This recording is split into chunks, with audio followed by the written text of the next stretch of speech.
Welcome back to another episode of Unscripted, the go-to podcast for those flipping the script and taking the unexpected path.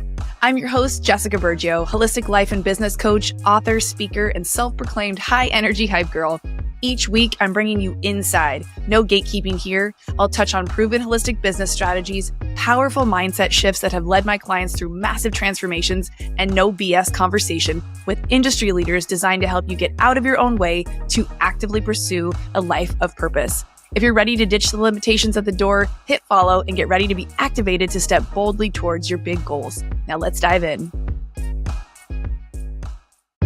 Guys, I just wanted to pop in real quick before we jump into today's episode and share with you why I'm obsessed with Glossy, the brand new skincare routine that you can drink, from my good friend Lori Harder. She has honestly created a product I can't live without. Let's be honest, our time is too precious for a 10-step skincare routine, let alone knowing what different vitamins you should be taking every morning. Well, the good news is Glossy can be your go-to wellness solution. This is not your average beauty product. It's a skin and gut superfood designed to work its magic from the inside out. The result? A lighter, more glowing you, ready to conquer each day with newfound energy and confidence. I've really noticed my skin is glowing and my gut feels better than ever. The probiotic that was created for this product has been run through over 30 clinical studies. The hyaluronic acid increases hydration, making your skin look and feel smoother and plumper. And we all know zinc supports our healthy immune system. Vitamin C helps to boost your body's production of collagen, while prickly pear and coconut water powder help support your hydration levels. And then my favorite, which is magnesium, helps support our metabolism, bone health, and keeps us regular, while helping to maintain reduced levels of stress. Pretty much a perfect product, in my opinion. I have a big discount for any new subscribers. Just click the link in the show notes below and grab your first order of Glossy today. And for a limited time, screenshot your receipt and send it to me in a DM on Instagram, and I will enter you into my Glossy giveaway. Now let's jump back into the episode. Welcome back to Unscripted, the podcast. I'm so excited for today's guest. She is a very special one to me. Not only was she a one-on-one client of mine for about 6 months, she is also inside my Unscripted, the Mastermind. We just actually officially, maybe a week ago, have gotten back into town from our in-person retreat. And I, for one, was so excited to podcast with her today. But two, I wanted to bring her genius to you guys on this podcast because so many of you have events that you're putting on and maybe events you want to put on, but you're not sure where to start. So this is where this podcast is going to be for you. We're going to deep dive into foundational know-how or needs for events, but also we're going to look at what it took for Kat to get here in order to step into this next level version of herself to create this business that she has. But Kat, listen, I'm probably going to struggle for words on this podcast, which is very unlike me. My guests are probably like, oh, she never doesn't have the words. I feel like I just first off want to say I'm so proud of you. Yes, welcome to the show, all that jazz. Hi. Hi, thank you. I'm so glad to be here. Yes, all the pleasantries. But with that being said, this is just like a special shout out to being able to be a witness to someone's growth at the level I've seen you have over the last about 10 months or so.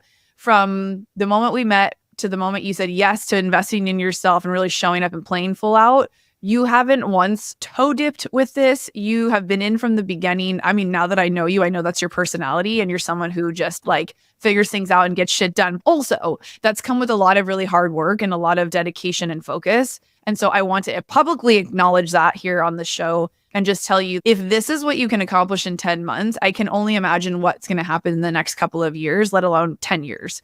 Let's give the people a little introduction as to who you are now, and then we'll backtrack a little bit and for sure touch on some of the most important things you need to know about running events. So you guys buckle up. This is going to be a great episode full of juicy shit, and we're going to be here and there and everywhere. But I really feel like this episode is going to speak to the people who are interested in A, getting in the rooms, right? And then B, also, if you guys do want to put on an event, this is something that Kat can totally help you with, as she helped me put on the retreat. So yeah, let's hear it. Who is Kat in this season? Who is Kat now? It's changing every day, every week, I feel like. But right now, I am the host of the Imperfectly Impactful podcast. So that is like my heart and soul, because I love it where I'm getting to share my story in real time.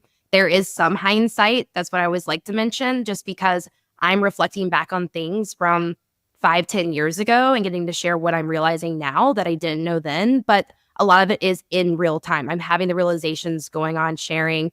And it really is just about, you don't have to live that perfect life. It's okay to be imperfect, because that's how you learn. That's how you're going to inspire others, motivate others. And so, yeah, that's like my favorite thing.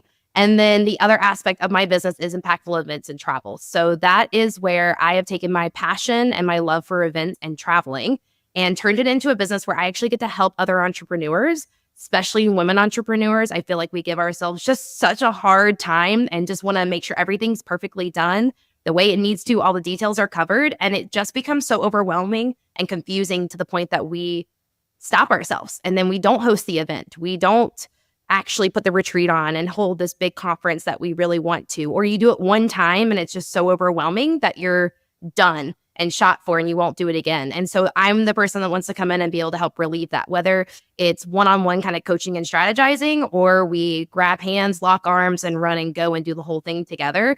I have found that there's just a lack of that support, I feel like, out there for the entrepreneurial space. And that's where I want to come in and be able to really support people on that level. So good. Everyone's like, yes, please, I need help. It's exactly how I felt. But a lot of times we don't even know specifically what we need help with until we get an idea. And then we're like, okay, great idea. But like, how do I bring this to life? Especially an in-person event. There's so many details that can be missed. There's so many things that can make an event, I think, experience amazing for the guests and for the person facilitating it. Because it's not just about the guests, right? We want the guests to walk away with the thing that we created the event for, but we also want to leave feeling like we did what we could to fill our own cups up too. Because most of the time, I've learned, and you have too, we've talked about this, is that entrepreneurs are usually creating something they wish existed. So whether it's a community of other like-minded women coming into a room to experience said thing, it could be to build their business, to feel connected, moms, like there's a whole genre of different ways that we can build connection through events. And you just got to come to an in-person event with me and experience what that felt like, which was a really intimate event. We had only 7 of us there in-house together for 4 days. And the intentionality that I had behind just making sure every little thing was perfect. You helped me do so much on the back end and just like really holding space, making sure all the ducks were in line. That level of support, a lot of times when we don't have to do something alone, it feels so much more enjoyable. You know, you're like, I got that covered. I'll take care of that. You coordinated the chef for me. You coordinated a lot of the back end stuff for us. And you also got to experience and be there in real time. So you know what it's like to put the event on. You know what it's like to work for someone who's putting an event on. And you know what it's like to be an attendee of an event. So I think you're just like the perfect person to create this business. And you didn't just wake up here. So give us a little backstory of like how this was born, because you have a background in this type of work and you've worked with other companies on a bigger scale in the corporate world before coming over to the entrepreneurship dark side. So talk us through that, because I want to position you. You are an expert at this. And I want to make sure that like, our listeners understand that it wasn't just, you're like, oh, I like to throw parties. And so I created an events business. You're like, no, I understand this at a really large scale. And I've chosen to work with specifically entrepreneurial women because of the impact that it can create versus just throwing large scale events because you're a corporation and you need to check the box. So I'm going to try to make this as short and sweet as possible, but also give kind of the background on it, because my past is interesting. I did spend 10 years in hotels, and a chunk of that was not actually in the event space, I thought. And then I realized a lot of my experience, I was tied to the events because I was contracting. I was working on the front office side, the housekeeping side. I worked on as a GM higher level position as well. But 10 years of my experience was in the hotels. And there at the end, I finally was in the event space. I also grew up since I was 8 years old in a gymnastics facility where my mom was putting on anywhere from 1,000 to 5,000 person events. And I was the child for 10 years helping her behind the scenes. I did registration. I helped with the catering. I helped with anything like that I did not realize until my mom got on the phone with me the day I got an offer for an actual event manager position. I was like, I'm not qualified. And she goes, Catherine, you are qualified. You did this with me for 10 years. And I was like, oh, like you don't realize the things in your past that actually influenced you to where you are today. And that was part of it for me. I went to Powerhouse Women, and you know this story, but to give a little story on this, I had never been to a personal development event that was not work related. It was always tied to the hotel I was in. They were paying for me to go, and that's what I was doing maybe once a year. And I decided, I had been introduced to both Lori Harder and Lindsay Schwartz via podcast. And I heard she had an event, and I was like, I have to be in that room. So I ended up going to the room, almost talking myself out of it, but went by myself, knew nobody. And I was introduced to women all over. And these 9 core women is who I really connected with while I was there. And we stayed in contact for a while. And one of those individuals actually asked if I was interested in stepping out of hotels, taking on an event manager position, and working for a totally different industry I knew nothing about. I was hesitant again to take it because I didn't know, like stepping into a new role, not only out of hotels, but I didn't know the industry. How was I going to put on events for an industry I knew nothing about? So stepped into that. I actually took it. Only worked there for 6 months though, because in the midst of the 6 months is when I hired you on, Jess. I did a lot of inner work, not just a lot of inner work, really figuring out who I was, because my entire life had been tied to hotels, moving up in the space, going to be general manager, going to own my own place one day. And now I'm not in that. And I knew it wasn't right for me, but what's out there? Who am I? What was I outside of that role? And in those 6 months, being an event manager for this other company, I realized corporate America is not for me. I don't really want to be working for someone else. I don't want to be putting on trade shows and expos for something that does not align with my passion, does not align with my purpose. Trust me, I love putting on events. I love large events. They're so fun. They can be so energizing, so exciting. That just wasn't for me in an industry I just didn't align with. And I didn't really fully agree with what that company in particular was doing. And so in March, so just a few months ago, 2024, I stepped out of corporate and went all in, scared shitless to begin to it. No income, no benefits, everything I knew, all the comfortability and that safety net I had was gone. And I chose for it to be gone. That's the thing. And no one did this to me. I chose for it to be gone. And going all in, I knew my passion and I knew my purpose was still in events. And it's taken the past 3 months up to this point for me to really, I think, figure out where that passion lied. What exactly type of events do I love being hands-on in? What exactly events do I like to just be more strategizing, working behind the scenes on? And I finally have felt, I guess, at peace almost, and more excitement again back into what I'm doing, because I've done all this work on myself. I hired a life coach. I hired you as a business coach. I came into this mastermind and I was able to really dive deep into who I am and what actually excites me versus what I think should excite me. And I found now impactful events and travel, and I have my podcast, and it's like the life of me, and I get to be me. I don't have to put on a face for whoever else it is. And I feel like in a corporation, you really have to put on this face of somebody else. And you have to act a certain way and respond a certain way. I don't have to do that anymore. And that's what I think I love the most, is I get to be actually me. So juicy, so good. And I want to dive into a couple of things, and we will, because again, you guys can see why I was so over the moon to have her on the podcast, and was just wanting to verbally, publicly applaud her for doing the hard, scary things, all the way back to putting yourself in the room at a large scale women's event where you didn't really know what to expect. You didn't know why you were really going, other than it was speaking to you on some level where you were like, I've never been a part of something like this. It feels like something I should be at. But let's open that can up just a little bit, because I know you and your husband talked about this and about the fact that you almost didn't go. And because I've been around events for so many years, and I've worked with Lori and Lindsay, and I've been behind the scenes, doing hair and makeup, volunteering for some of these big events, I know that there is about an 18% attrition rate for people who just don't show up to these events, even though they've purchased a ticket. I want for anybody listening to hear that and take it for what you needed. If you're someone who bought a ticket to an event and didn't actually get yourself in a room, you're more normal than you think. If you're hosting events and you had about 18% of your people not show up, that's also not a reflection of you. It just is the stats and the data. And this was actually tracked from years ago. It could be even different now. But I think there's so many reasons why people think they want to be somewhere and then don't end up actually showing up. So I feel like this is an important little side nugget that we need to dive into, because you and I have talked about it. And I was so grateful that you were honest about it, because it is something that people still deal with. And I don't care what age you are in, if it's an industry switch, a career move, whatever that might look like. If you look like different than most people, we all struggle with this, maybe imposter syndrome, if you want to call it that, or what value am I going to bring to this room? I don't even know what to expect. So how can I prepare for it? What was going on in your mind when you were thinking about maybe not going, even after you had bought the ticket? I think you hit on the mark with two of the things you just said. One, why am I in the room? Why am I going in the room? I have nothing to offer. I work in hotels. Who will want to talk to me? Who will want to connect with me on a deeper level if I'm just doing hotels? That's my life. That's what I plan to do. At that point, I had not thought about really stepping fully into entrepreneurship.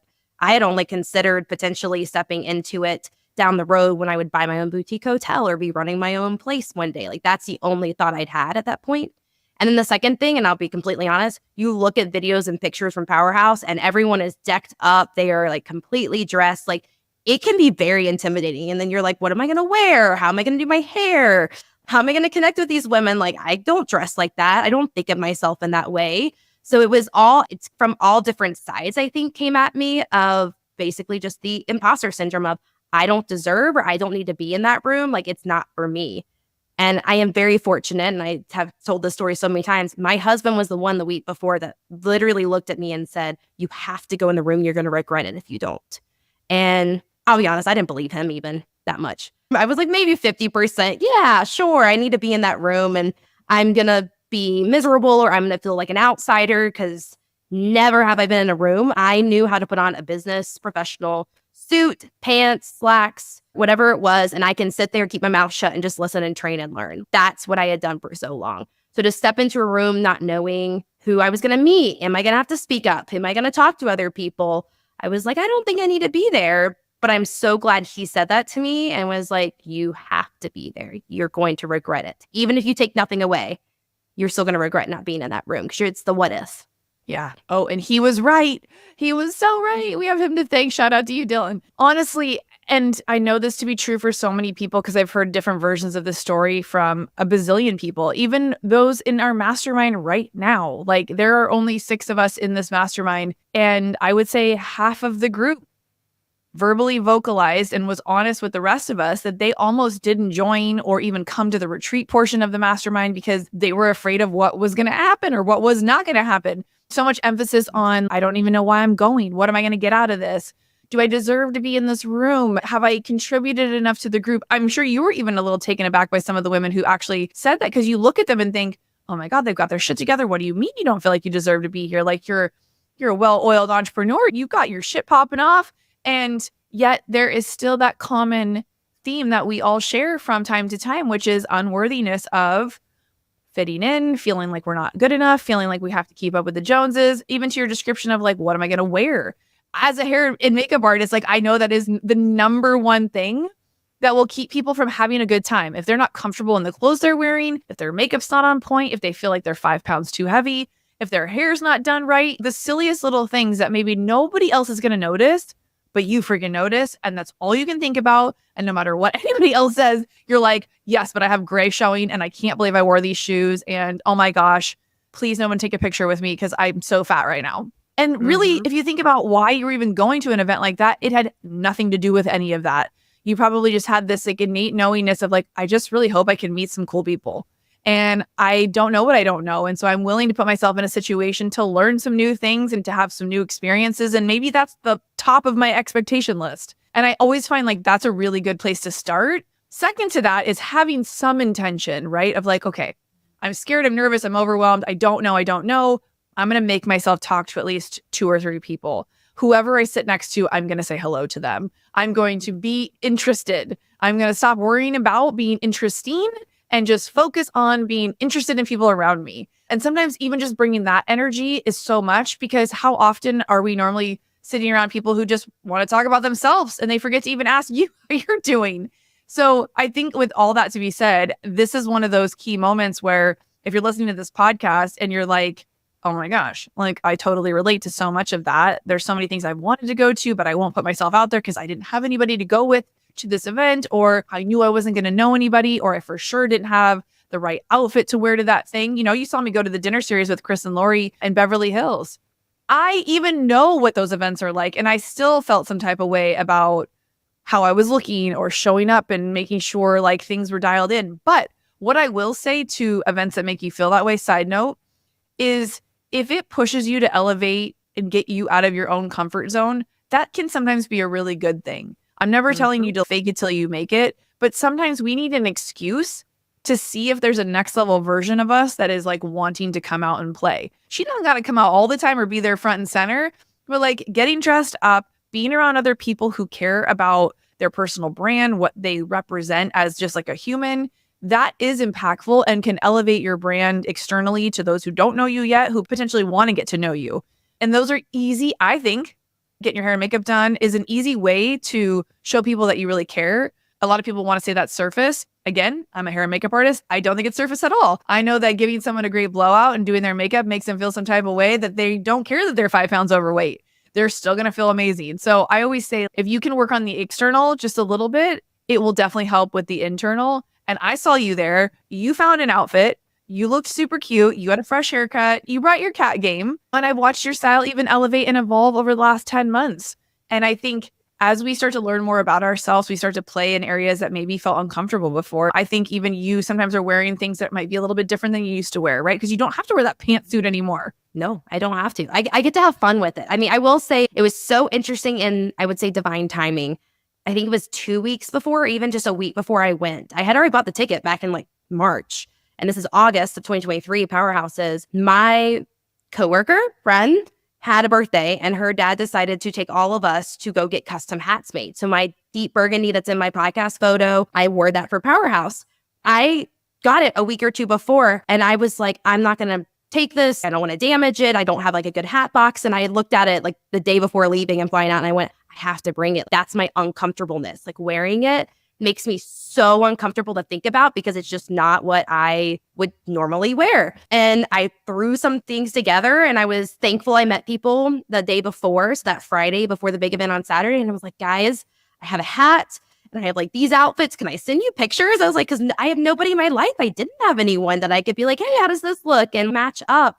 But I also knew I was already putting myself in an uncomfortable situation, which is funny thinking back now that I was like, oh, well, let's just make myself more uncomfortable. And I don't know anyone. So why not wear the hat that I feel weird in? But it also like that's become my hat like I'm known for. I've brought it for other things. I do my photo shoots in them. That's my picture for my podcast. It's like my signature clothing accessory that I wear and I love it. And it's so funny. I just have to share this.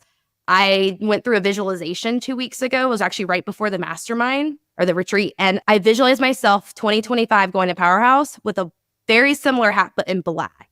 And I was like, that's my goal in the next year is like a nice sleek black. Like when I hit my 6 figures or something, I'm going to set a goal. Like I can get that hat when I hit a certain amount. Because I love my hats now. And so that's like my new thing. From a girl who never even got to wear one to a girl who that's like your signature look. I'm telling you, when you allow for the creativity to unlock that is inside all of us, because you're taking yourself out of a box that society, your job puts you in by no fault of their own. You can't run a business unless you've got some sort of culture and everybody falls in some sort of a line. But in the creative entrepreneurial space, you literally can be a different iteration of yourself every fucking day if you want. Like you can show up on social media looking like a little preppy. You can show up looking like a goth. You can shave your head. And that's what I loved about being in the beauty industry is I literally got to see all that happen around me. And I did all kinds of shit to my hair. I have nose piercings. Like I did all the things. And so when I see people playing small when it comes to even their styling, their branding, I'm like, oh, come on, we could get some more out of you with that. I'm super passionate about bringing that out of people. And that's what, like, for me, coaching does. It unlocks next level versions of yourself that you look at other people and you say, oh, if only I could wear a hat like that. Or I can't tell you how many clients who are like, oh, I would love to have short hair, but I'm too fat right now. My face is too fat. And I'm like, you're going to wait your whole life, never cut your hair cute and short because you think you're about 10 pounds overweight. What a shame. I can make your hair look super cute short. So it's just like even sharing these like side stories that I know anybody listening is like, oh my God, I haven't done something because I felt like I couldn't, or everyone was going to judge me, or they're going to look at me and think, who is she to wear that dress? When you get into these sorts of rooms, you can show up as whatever version you want. It's almost like this unspoken permission slip. And both Lindsay and Lori talk about how their styles have changed over the years and the different iterations of them.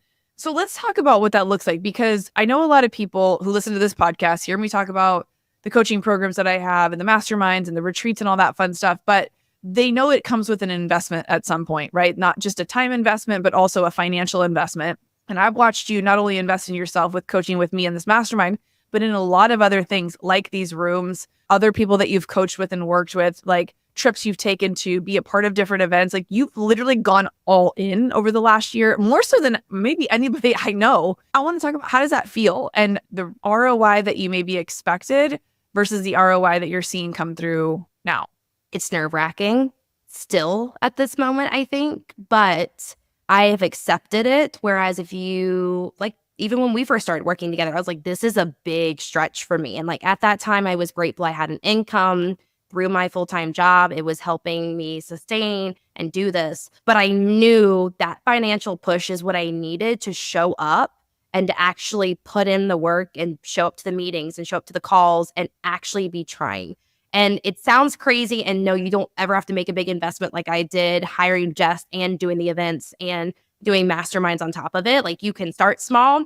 But I will say I've had now at least 3 people make comments to me that have been either doing entrepreneurship for 4 or 5 years, or people who are still in corporate who want to leave, and they look at me and they go, you are so inspiring and motivating because you're putting in the work and you're putting in the time. And my one friend who's been in entrepreneurship for 5 years looked at me and said, you are almost where I am, but you've only been doing this for 10 months and putting yourself in rooms. I haven't even been in entrepreneurship for 10 months. I really started my business in January.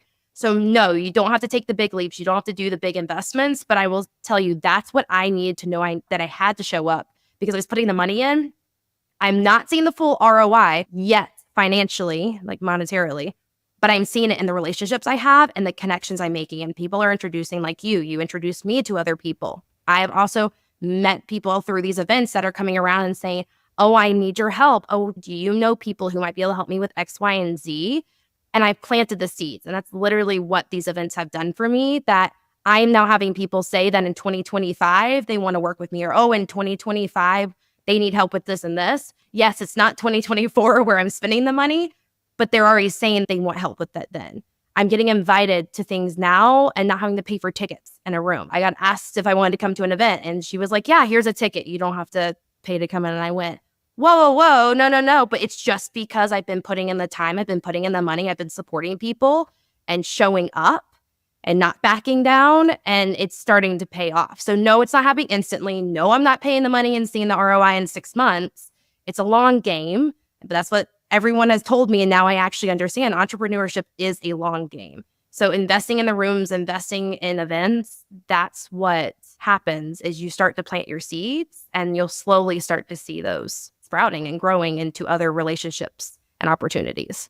Yeah. Brendan Burchard actually came and spoke at the dinner series back in Beverly Hills at Chris and Lori's event. And Chris asked him a question of, why do you still do what you do? You don't have to work anymore. You don't have to put these events on anymore. You don't have to speak on all these stages. But he said a lot of powerful things about it's what brings him joy. It's what's fun for him still too.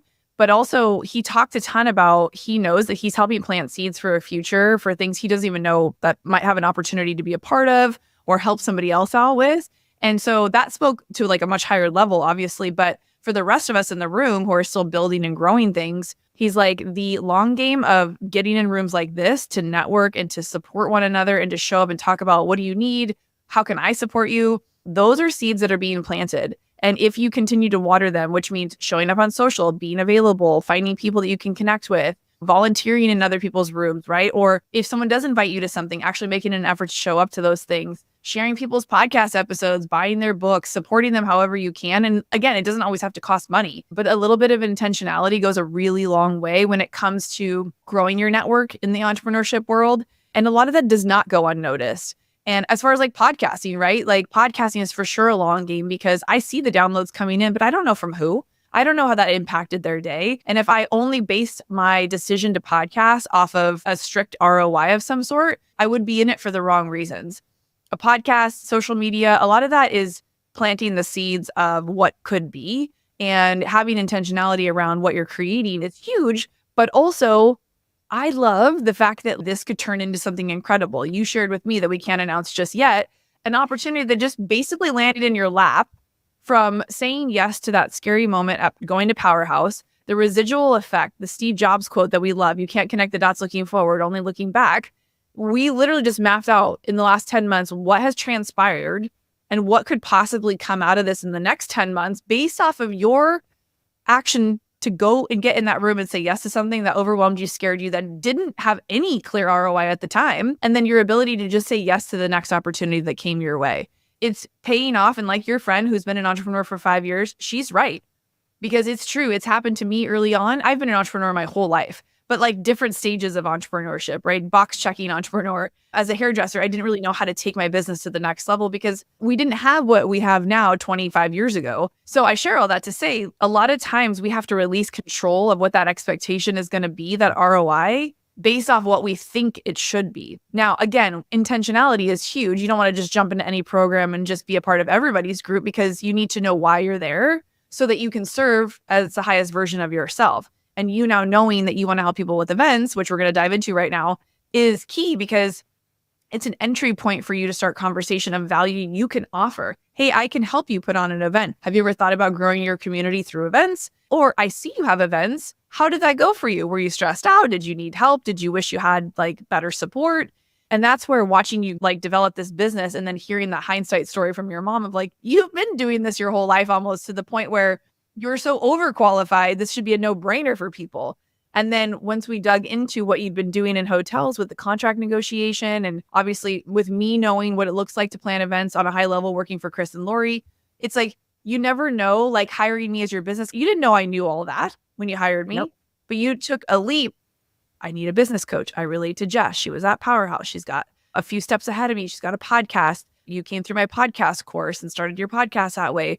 Residual effect. You've met so many new people from having the podcast. It's become like this network funnel of people that you probably would have to pay a substantial amount of money to pick their brain for an hour and learn whatever it is they have to share. But now you have this amazing platform that you get to give value by facilitating a conversation and see where it goes. So I think it can be really scary for people who are so, I need to know what the ROI is. I need to know what the deliverables and like the action plan is. And you and I are very different, right? But we're very similar in the sense of like women, we really want to know. Like, okay, I'll go to the party, but like, who's going to be there? What do I wear? How do I show up? What's happening? I need to know. All the details. But sometimes when we walk in a room, we're like, I'm ready for anything. Like, let's fucking go energy. This is going to be amazing. And I'm going to make sure it is, no matter what ends up coming my way. That's how you can enjoy being an entrepreneur. That's how you can enjoy this journey, is going with the flow and knowing that you can figure just about anything out. And you literally have figured out just about every roadblock, setback, lifing at you that you could possibly have dealt with. And you and I had a coaching call before this.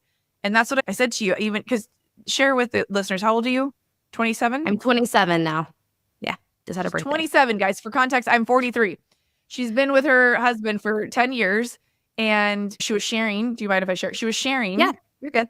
Just like life experiences, things they grew up together, and just like the things that they've navigated personally. And I said to her, this stuff that you're navigating right now in this early season of your young life is going to pay you dividends. These seeds that you're planting, the work that you're doing in your relationship by figuring out how to be supportive with one another as you move into entrepreneurship, because he knew you as corporate. Box checker, get shit done, follow the schedule, do what you're told. And now these are choices you're making in your business to not be there or to work late or to take a call at dinner or whatever that might look like. So that's like re-navigating this new iteration of who he's married to. And so you guys have had these amazing conversations to grow together. And you shared with me how you guys had a check-in and you had some come to Jesus conversations where boundaries have to be set in both personal and professional ways to protect you guys and to protect what you're building so that you can enjoy it. Not just so you can get to the end goal, but so you can actually enjoy it, stay married, be happy, and really thrive. And so the people I see having the most success that I've been able to coach and just witness are people who get really clear on what their values are and what they need personally, and then make sure that they protect that. And you do that. And I think even what you do with your business does that for other entrepreneurs. Like, you're giving protection and permission and space to people who are trying to have that in their life too, who have big visions, dreams, and goals. I want to have this big event. I want to have all these people. I want to be the facilitator. I want these big communities, but like, I can't do it by myself. We could do a whole separate podcast episodes on events, but you guys, guess what? She has a podcast where she talks about all this stuff. So you can go listen to some of these really impactful conversations she's already had on her podcast around events. Obviously, you can book a call with her to ask her any questions. She does a lot of like free resources that you can tap into. You've had a couple master classes where you're training on different specifics. There might be a hit community for events, people who put on events coming out. I'll let you share about that. But what are some tangible takeaways that we can give the listeners around events? Let's say we're speaking to somebody who's fairly early stage that wants to put on like a pop-up event or a small event. Where would they maybe start?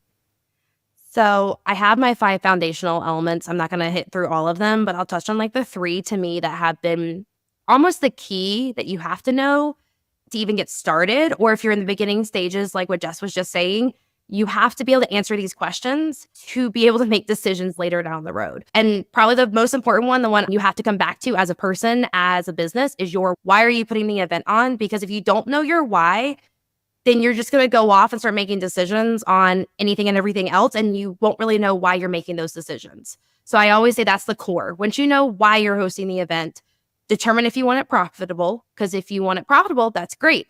But not everyone wants to profit on an event. Sometimes you just want to break even. And making this decision is how you're going to decide how big can the venue be? What is your budget going to be? Do you need to sell tickets? If you're selling tickets, you've got to know what the price is going to be. But you have to know, do you even want to make money on it? Do you want to break even? And I've met with people and I know people, they don't even want to break even. They're willing to lose money because it's going to funnel into something else. So determine, do you want to break even? Do you want to lose money or do you want to be profitable? Once you make that decision, you then can go into the planning stages. And then in my eyes, the next and most important question is what size and type of event do you want? Because Jess, we did this with you when you were trying to figure out your retreat. It was going to start as a live event that was going to be probably 50, 75 people.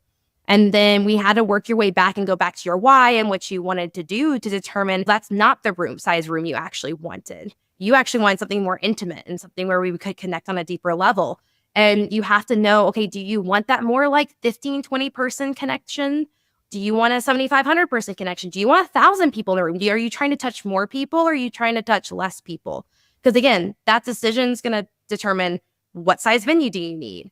How much money do you need to spend on food and beverages and on AV? Because in a room of 1,000 people, you're going to need all the AV equipment in the world. If you're in a room of 15, 20 people, you don't even really need a microphone.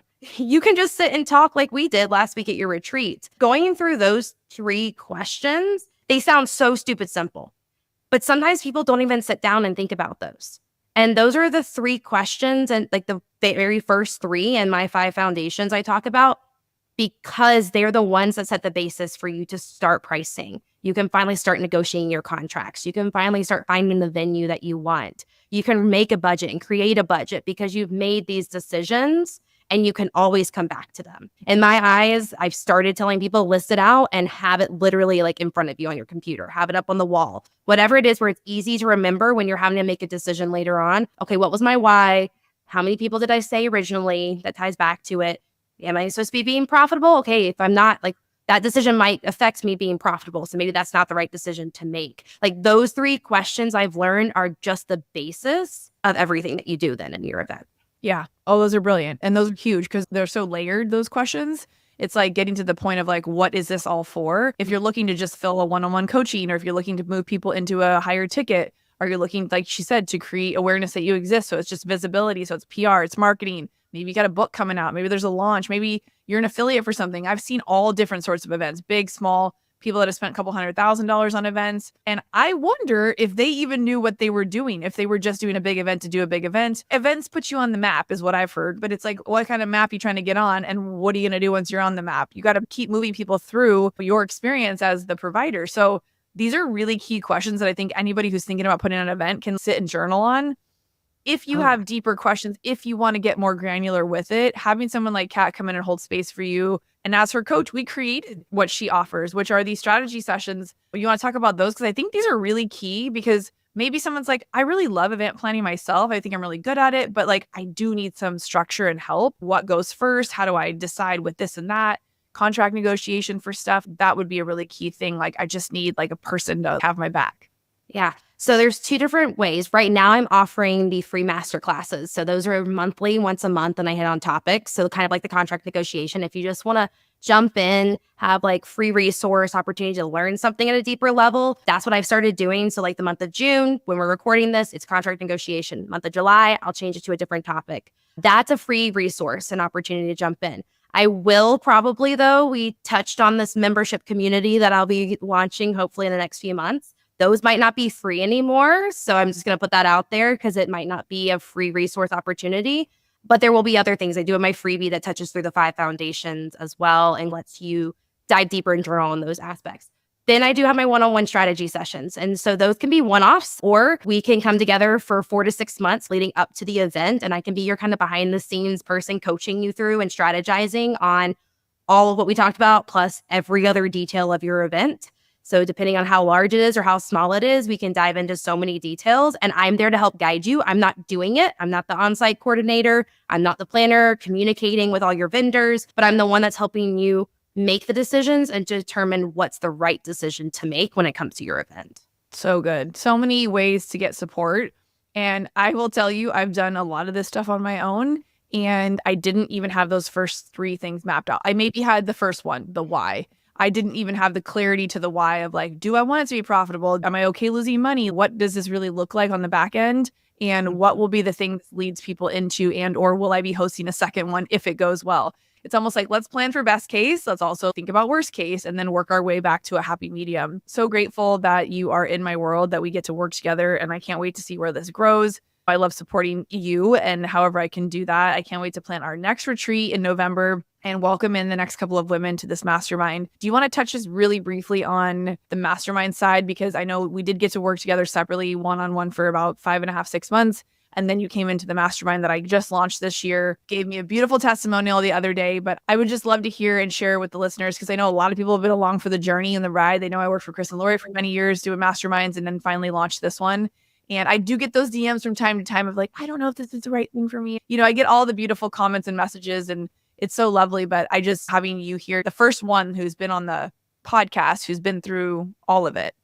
Yeah. The mastermind, I would tell you, was unlike anything I expected. And I think we've all said this, actually, all 7 of us who have been in the mastermind. You have connected with so many people. You've learned from so many others by putting yourself in the rooms, just that you being able to create this room and bring in women that I think none of us expected to meet or would have ever met was just kind of life-changing. I really think, and you guiding us through, it was not just strategy, and it wasn't just working through the energy side and the feminine side. Like, you found that balance between how do we bring in the inner work, but also bring in that business strategy and marry the two to be able to really make a difference and help us make decisions. Because I'll be honest, at the beginning of the mastermind, I think a handful of us, if not all of us, were like, okay, we're coming into this. We don't really know what's going to come out at the end of it. I think at the retreat last week, everything came together and fell into the perfect puzzle. Like, all these pieces that you had been bringing in, the guests that came in and spoke with us, it came all together. And I feel like there was so much clarity last week for all of us. I was able to come and realize how my business and the membership and the things I'm wanting to do behind the scenes pieces together. I know Joanna had that happen. Katie even had that happen. I mean, so many of the women in that room, I think they were so much even at the beginning of the retreat that everyone's like, well, I've felt this and I've done this and I haven't done this. And then we realized, oh shit, we just have to do it ourselves. And this is how we're going to do it. But it just brought everything together perfectly. And I'm just so grateful to you, because I got the one-on-one side, but I also got the group side. And I'm excited for the next 5 months, because I know there's some changes you're making in it, as well as bringing in other women. And it's just going to be amazing and incredible. I can't wait. It's so fun to grow like with a program, and to know that's what I love about entrepreneurship is like nothing's finite. Like, you can ebb, flow, adjust as you go. And it was your guys' feedback from the retreat that led me to know like how to facilitate it for the next 5.5 months. We wanted a more high touch meeting weekly, which I agree with. We were doing bi-weekly longer calls, and now we're going to do weekly calls, which is great, because I do think that weekly accountability is so important. It does push you to show up more. It does push you to actually take action and get stuff done while knowing that you're supported. Because whether someone's coming in just for the strategy portion of thinking like, I need business focus, I need to be around women who are doing business stuff, there's just as much personal work that goes on. And if you listen to this podcast, you know that I talk very candidly about that on the show. Which actually, side note, I will be sharing a lot more personal stuff on this podcast moving forward, and maybe a little bit less business strategy, because I think at the end of the day, majority of people understand the work that needs to get done. It's not the avoidance piece. It's the, I don't have a deep enough reason why I should be doing this, because I don't feel worthy, or I don't feel like it's my time, or I feel like a market that I want to get into is already saturated. And we saw every single insecurity pop up in the room over those few days that we were together. And I think the majority of us were shocked that we would look at that person and think, you think that way? No, I thought I was the only one who thought like that. And that is, to me, the power of bringing people together to share common, goals and fears and stuff that they might have. And I know this work is hard. I get it. That's why most people won't do it. And it's why I continue to show up every single morning on stories, sharing when I'm struggling with stuff or when things feel hard to me, and just in hopes that one person might feel like they're not alone. And I know that the women that we are attracting into this room are heart-centered, who really want to support one another, and they deeply desire to be supported as well. But yeah, we are looking for a couple of amazing women to join our group. I offered them, I said, hey, you guys want to do #NoNewFriends? Or do we want to bring in more women who are just ready for that kind of unwavering support that we all deep down really friggin' crave, but we're maybe just not sure where to find it. And you might get into these one-day event rooms and think you might be able to find it, but it's really committing to a longer container in a more intimate way that will help call you up. And so you can see the things that you need to have awareness around, and then you can do something about it in a safe space. Yeah, thank you for that feedback. And thank you for just saying yes to yourself, because it's your growth that makes me want to keep doing what I do. So I love you. I'm so proud of you. You guys, we're going to put all the links for Kat stuff in the show notes, but just go follow her on Instagram, say what's up. Definitely download and listen to the podcast. She's a really good podcaster. I did not train her. She's great on her own. She went through the podcast course though. So if you are interested in starting a podcast, she could speak to that too. I think it was just enough information to help you realize that it's not as hard as you think it was going to be, and that a podcast is a beautiful way to create visibility and to position yourself as an expert and to practice your communication skills and create a platform where you can invite people into your world and then have some sort of value to kind of barter with, if you will. So I know you've been enjoying the podcasting journey as well. And I'm so grateful that we get to do this together. So you guys, go follow Kat, grab all of her free resources, hop on one of the masterclasses for sure if you are interested in having events and you want to learn before these resources aren't free anymore. Anything else I forgot to share?